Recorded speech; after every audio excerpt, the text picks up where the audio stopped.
आज ना मैं आप सबके साथ ज़बरदस्त चिकन ब्रेड की रेसिपी शेयर करने वाली हूँ। मैंने खुद भी ना फर्स्ट टाइम चिकन ब्रेड की ये वाली शेप बनाई थी।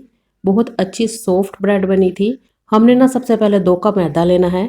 इसमें 1 टीस्पून नमक डालें, 1 टीस्पून चीनी डालें, 1/4 टीस्पून ओरिगानो डालें।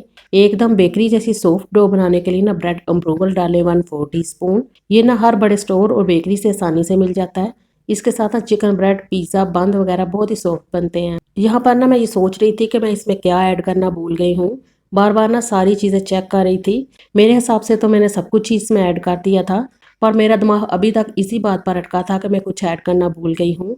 अच्छा, फिर ना मैंने इसमें 1 अंडा डाला और नीम गर्म दूध के साथ ना मैंने इसे गूंद लिया है। सबसे पहले हाफ कप दूध इसमें ऐड किया है और अच्छी तरह से इसे मिक्स कर लिया है। यहाँ पर ना डो को गूंदने के लिए ना मैंने सिर्फ आधा कप ही दूध यूज़ किया है। अब हमने ना इसमें 4 टेबलस्पून ऑयल के ऐड करने हैं। ऑयल डालकर ना मिक्स करते हुए मैं यहाँ पर भी यही सोच रही थी कि मैं इसमें क्या ऐड करना भूल गई हूँ। एकदम से ना मेरा छोटा बेटा किचन में आया। इसके हाथ में ना खमीर का पैकेट देखकर ना मुझे याद आया कि मैं इसमें ईस्ट ऐड करना भूल गई थी। फिर मैंने ना जल्दी से इसमें 1 टीस्पून ईस्ट ऐड करके ना इसको गूंद लिया था।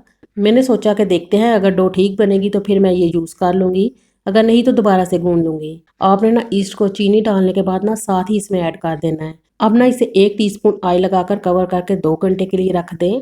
अच्छा, अब हमने ना चिकन को मैरिनेट करना है। मैंने ना यहाँ पर 300 ग्राम बोनलेस चिकन को ना छोटा छोटा काट लिया था। नमक इसमें डालेंगे हाफ टी स्पून, कुटी मिर्चें हाफ टी स्पून लाल मिर्चें डालें, 1 टीस्पून ज़ीरा डालें, 1/4 टीस्पून चाट मसाला डालें, अदरक लहसुन का पेस्ट डालेंगे 1 टीस्पून, 1 टेबलस्पून सिरका डालें, हाफ टी स्पून धनिया पाउडर डालकर ना इसे अच्छी तरह से मिक्स करें और कवर करके 15 से 20 मिनट के लिए रख दें। 20 मिनट के बाद ना फ्राई पैन में 2 टेबलस्पून ऑयल डालकर मैरिनेट की हुई चिकन डाल दें और इसे तेज़ आंच पर पकाएं। चिकन का पानी ड्राई हो जाएगा तो फिर आपने इसमें हाफ कप पानी का ऐड करना है। इसको कवर करके हल्की आंच पर 10 मिनट पका लें। 10 मिनट के बाद ना अगर चिकन का पानी ड्राई नहीं हुआ तो आपने चूल्हे को तेज़ करके ना इसका पानी ड्राई कर लेना है और फिर चूल्हे को बंद कर दें। शुक्र है ये डो अच्छे से फूल गई थी। ये देखे जालीदार डो बनी है। अब आप इसे मैदा लगाकर ना एक बार अच्छी तरह गूंद के इसे नीट कर लें। फिर ना बराबर साइज के ना इसके आपने 4 पेड़े बना लेने हैं। एक पेड़े को रोटी की तरह बेल लें। ये रोटी ना आपने ज़्यादा पतली नहीं बेलनी, थोड़ी सी मोटी रखें। अब ना इस पर चिली सॉस लगाकर फैला लें। अगर आप चाहें तो इस पर केचप भी लगा सकते हैं। अब इस पर चिकन डालकर ना रोटी को दोनों साइडों से उठाकर इस तरह से आपने इसे बंद कर देना है। अब इसे उठाकर उल्टा करें और दरमियान में से छुरी के साथ इस तरह से कट लगा लें। अगर आपको इसमें चिकन कम लगे तो और ऐड कर लें। बेकिंग ट्रे को ना मैंने ऑयल के साथ पहले ही अच्छी तरह से ग्रीस कर लिया था। अब ना ब्रश के साथ आपने इसके किनारों पर अंडे की जर्दी लगानी है। मैंने इस पर पिज़्ज़ा चीज़ ऐड की है। चीज़ डालने के बाद ना कुटी हुई लाल मिर्चें डालें, ओरिगानो छिड़क लें और ब्रेड के किनारों पर ना सफ़ेद तिल डाल दें। ओवन को ना मैंने 15 मिनट पहले ही प्री हीट किया था 180 पर।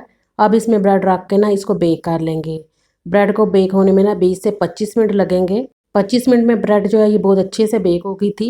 फिर मैंने ना नीचे वाला राड ऑफ कर दिया था और फिर ना ऊपर वाला राड ऑन करके ना 5 मिनट के लिए ना मैंने इसे हल्का सा कलर दे लिया है। आप इस ब्रेड को ना पतीले में भी बेक कर सकती हैं। बहुत ही सॉफ्ट, मज़ेदार और टेस्टी ये ब्रेड बनती है। आप एक बार ना इस रेसिपी को ज़रूर ट्राई करना।